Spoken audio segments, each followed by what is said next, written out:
ટ્રાઇજેમાઇનલ nerve, fifth cranial nerve, અને એનું function છે કે sensory function of the face and motor to the muscle of માસ્ટિકેશન.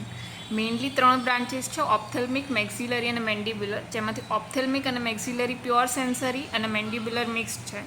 હવે origin ક્યાંથી થાય? ટ્રાઇજેમાઇનલ ગેંગ્લિયોન, અને ટ્રાઇજેમાઇનલ ગેંગ્લિયોન ક્યાં છે? મેકલ્સ કેવમાં. અને મેકલ્સ કેવ ક્યાં છે? Small dural recess at the petrous part of the temporal bone. Okay, હવે મેઇનલી 4 ન્યુક્લિયસથી ટ્રાઇજેમાઇનલ નર્વ સ્ટાર્ટ થાય છે. મેસેન્સેફાલિક ન્યુક્લિયસ જે મિડ બ્રેઇનમાં છે, મોટર ન્યુક્લિયસ જે પોન્સમાં છે, ચીફ સેન્સરી ન્યુક્લિયસ એ પણ પોન્સમાં છે, અને spinal nucleus of trigeminal nerve જે મેડ્યુલા અને સ્પાઇનલ કોર્ડમાં આવેલું છે. ઓકે, હવે મેસેન્સેફાલિક ન્યુક્લિયસનું ફંક્શન શું છે? તો પ્રોપ્રાયોસેપ્શન, એનો કે સેન્સ ઓફ પોઝિશન, તમારો જોના સેન્સ કરે છે કે કઈ પોઝિશનમાં છે એ રીતે.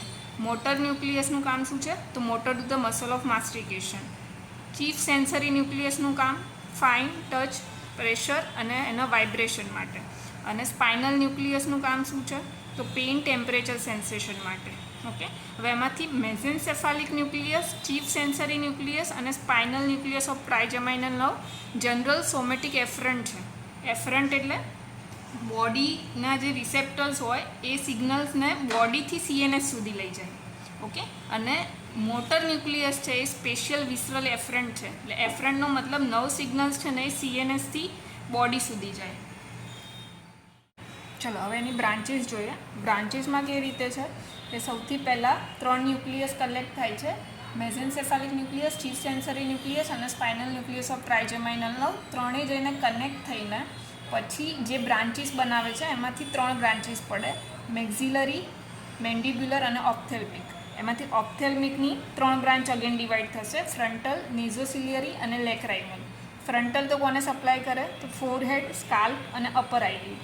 નેઝોસિલિયરી, કોર્નિયા, નેઝલ કેવિટી અને પેરાનેઝલ સાઇનસીસ. અને લેક્રાઇમલ કોને સપ્લાય કરે? લેક્રાઇમલ ગ્લેન્ડ અને કંજક્ટાઇવાના. ઓકે, હવે મેક્સિલરી નર્વ હોય એ બી પ્યોર સેન્સરી છે. એની બી અલગ અલગ બ્રાન્ચ પડશે, જેમ કે ઇન્ફ્રાઓર્બાઇટલ જે લોઅર આઈલિડને સપ્લાય કરે, ઝાયગોમેટિક હોય એ ઝાયગોમેટિક બોનને સપ્લાય કરે, અને સુપિરિયર આલ્વ્યુલર બ્રાન્ચીસ જે અપર ટીથ અને ગમને સપ્લાય કરે, અને પ્લસ પેલેટાઇન બ્રાન્ચીસ હોય જે હાર્ડ અને સોફ્ટ પેલેટને સપ્લાય કરે. અને હવે મેન્ડિબ્યુલર નર્વ નીકળશે, પણ મેન્ડિબ્યુલર નર્વમાં જે મોટર ન્યુક્લિયસ હતું એ પણ એડ થશે, કેમ કે મેન્ડિબ્યુલર મિક્સ નર્વ છે, સેન્સરી બી છે અને પેલી પણ છે.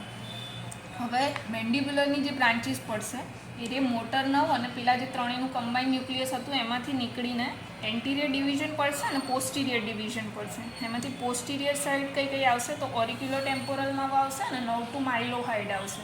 અને જે એન્ટિરિયર ડિવિઝન પડશે એરા કયા હશે? તો એન્ટિરિયર ડિવિઝનમાં એક તો આવશે મસ્ક્યુલર બ્રાન્ચીસ. એમાં મસ્ક્યુલર બ્રાન્ચીસમાં 2 બ્રાન્ચ અલગ પડે. એક મસ્ક્યુલર બ્રાન્ચ હોય જે ટેરિગોઇડ, ટેન્સર પેલેટાઇન અને ટેન્સર ટિમ્પેનીને સપ્લાય કરે છે. અને બીજી જે બ્રાન્ચ છે મસ્ક્યુલર એટલે ટેમ્પોરાલિસ, લેટરલ ટેરિગોઇડ અને મેસેટર, એટલે કે બધા મસલ ઓફ માસ્ટિકેશનને સપ્લાય કરે મસ્ક્યુલર બ્રાન્ચ. એના પછી નીચે આવશે બકલ બ્રાન્ચ, પછી લિંગ્યુઅલ બ્રાન્ચ અને પછી ઇન્ફિરિયર આલ્વ્યુલર નર્વ નીકળશે, જે આગળ જઈને મેન્ટલ નર્વ અને ઇન્સિઝિવ બ્રાન્ચમાં ડિવાઈડ થશે.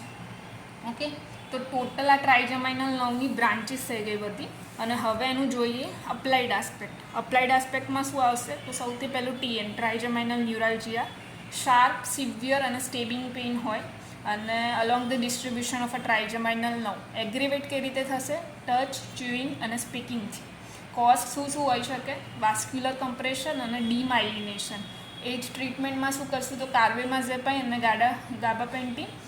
પેઇન મેનેજમેન્ટ અને બીજું માઇક્રોવાસ્ક્યુલર ડીકમ્પ્રેશન કરીશું તો પણ એનું કોઝ રિલીવ થશે. પછી બીજું છે trigeminal nerve. Trigeminal nerve lesion. હવે ટ્રાઇજેમાઇનલ નર્વ લીઝનમાં મોટર ડિસફંક્શન હોય તો weakness and paralysis of nerve મસલને વીકનેસ અને પેરાલિસિસ ઓફ મસલ થાય. ઓકે, અને જો સેન્સરી લોસ હોય તો સેન્સેશન ટુ ધ ફેસમાં લોસ થાય. અને લીઝનમાં ગેંગ્લિયોન લીઝન હોઈ શકે, સ્પેસિફિક બ્રાન્ચનું કોઈ લીઝન હોઈ શકે, અને નવ રૂટનું લીઝન બી હોઈ શકે. તો જે રીતનું લીઝન હોય એ રીતના બધા પાર્ટ અફેક્ટ થાય. પછી ત્રીજું છે હર્પીસ ઝોસ્ટર. હર્પીસ ઝોસ્ટર બીજું શું કરે? ચિકન પોક્સ માટે હોય, પણ આમાં વેરિસોલા ઝોસ્ટર વાયરસ જે ચિકન પોક્સ કરે છે એ જ વસ્તુ હર્પીસ ઝોસ્ટર એક્ટિવેટ કરશે. અને હર્પીસ ઝોસ્ટર થશે એમાં શું થશે? તો painful rashes along the side of trigeminal branches, અને કોર્નિયલ અલ્સર અને વિઝન લોસ. હવે એની ટ્રીટમેન્ટમાં શું આવશે તો એન્ટીવાયરલ વેલસાઇક્લોવીર અને ગાબાપેન્ટીન એટલે કે પેઇન મેનેજમેન્ટ ને એ બધું આવશે. ઓકે.